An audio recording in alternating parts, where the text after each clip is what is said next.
Everybody good? Good afternoon. I am joined this afternoon by Tyngsboro Police Chief Sean Wood, Detective Sergeant Dennis Leach from the Tyngsboro Police Department, Detective Lieutenant Michael Donovan from Tewksbury Police, Detective Tim O'Terry from Tewksbury Police, as well as Massachusetts State Police Sergeant Patrick O'Keefe and Assistant District Attorney Chris Tarrant.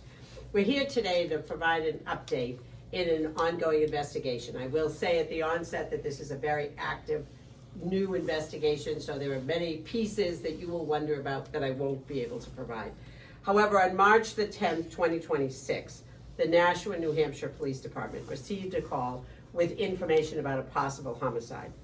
They then had contact with the person who had called them, who explained that he had a friend. His friend's name was Sean Sullivan, Sean with a W, who had told him that he allegedly killed a woman named Jill at his home in or around January of 2025.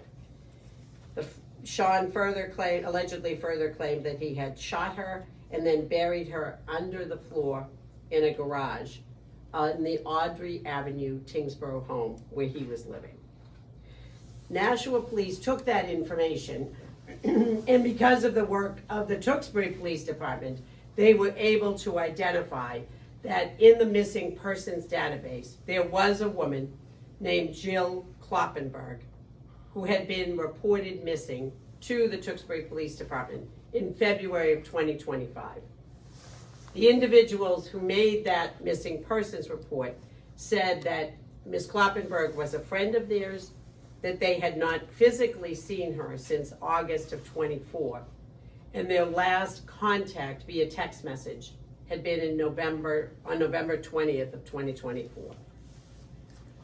Police were able to learn that the last record of any communication from Ms. Kloppenberg's cell phone was on January 14th, 2025. Based on the subsequent investigation, police were able to learn that Ms. Kloppenberg was someone known to Mr. Sullivan, that she had been in his home, and that he had allegedly been with her around the time of her disappearance. On March the 15th, detectives from the Tyngsboro Police Department, the Tewksbury Police Department, and the State Police executed a search warrant on that house in Tyngsboro and observed in the garage what appeared to be a large patched area that was approximately 5 feet long and 3 feet wide.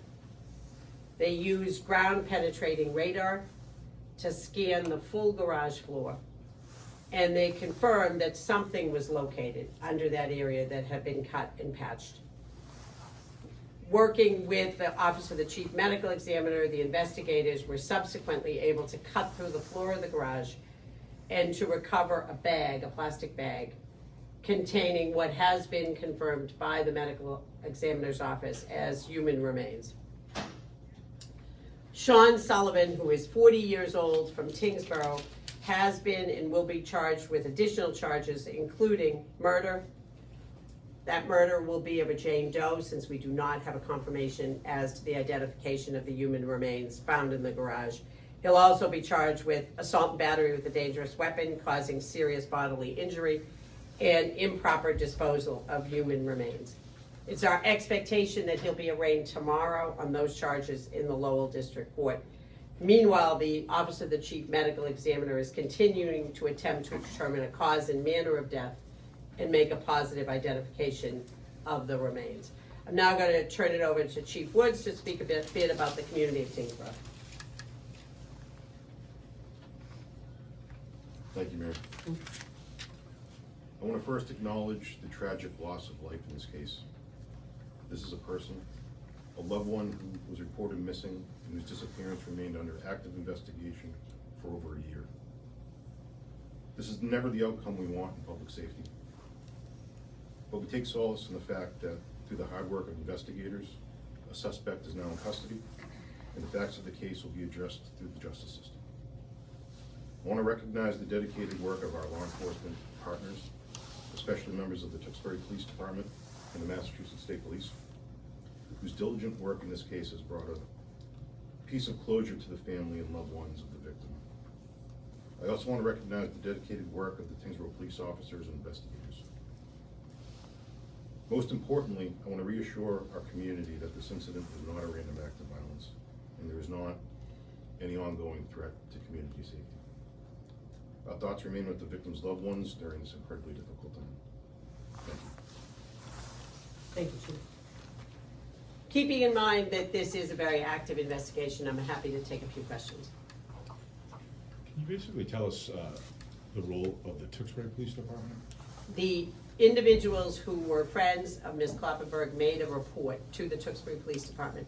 Tewksbury Police Department followed up on that report, ultimately entered her name into a database, several databases actually, that track people who've been reported missing across the country. It was that work which led, when Nashua then had that information, they were able to go into the database and by name, first name, and some other identifying information, connect that they wanted to then reach out to Tewksbury. Does Sean Sullivan own the house where the human remains were found? He lives in that house, it's my understanding, with family members. I don't know who owns that house. Did the suspect confess to the murder to Nashua Police, and that's how this got rolling? The individual who went to the Nashua Police was the friend who reported that Mr. Sullivan was a friend of his. They had had a conversation and Mr. Sullivan had made statements to him. That's how Nashua got started.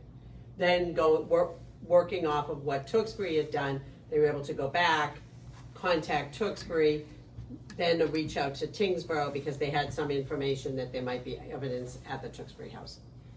When did that call come into Nashua PD? Nashua got the call March the 10th. Can you talk about from the 10th to the 15th how all of these departments across state lines were able to work together so effectively to find these human remains? That's a great question because this really is a testament, as the chief mentioned, to that kind of work and the importance of the work that Tewksbury did in putting that information in. So Nashua has somebody walk in that they make contact with, gives them information.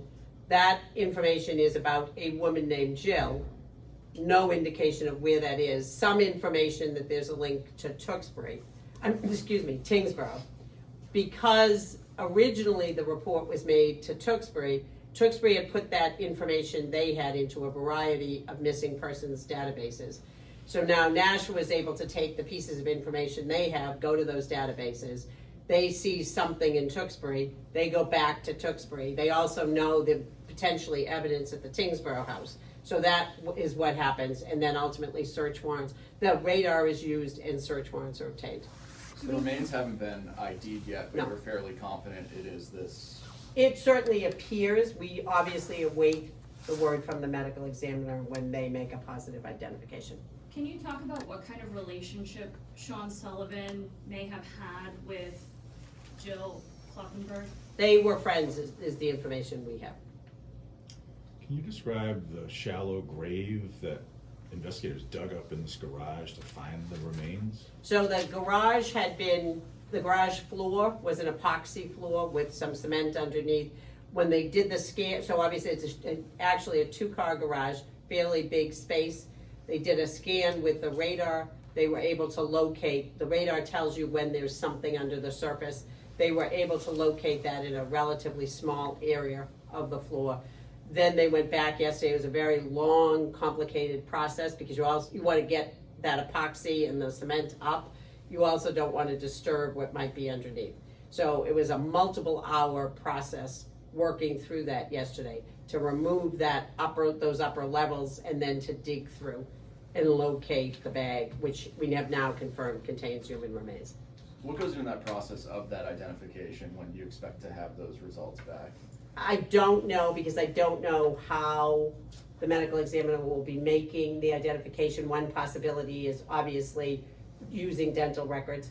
So, and I don't know where those dental records might be, what the conditions are, that sort of thing. So we'll await information from them. And do you know when? The remains were found in a bag. Yes.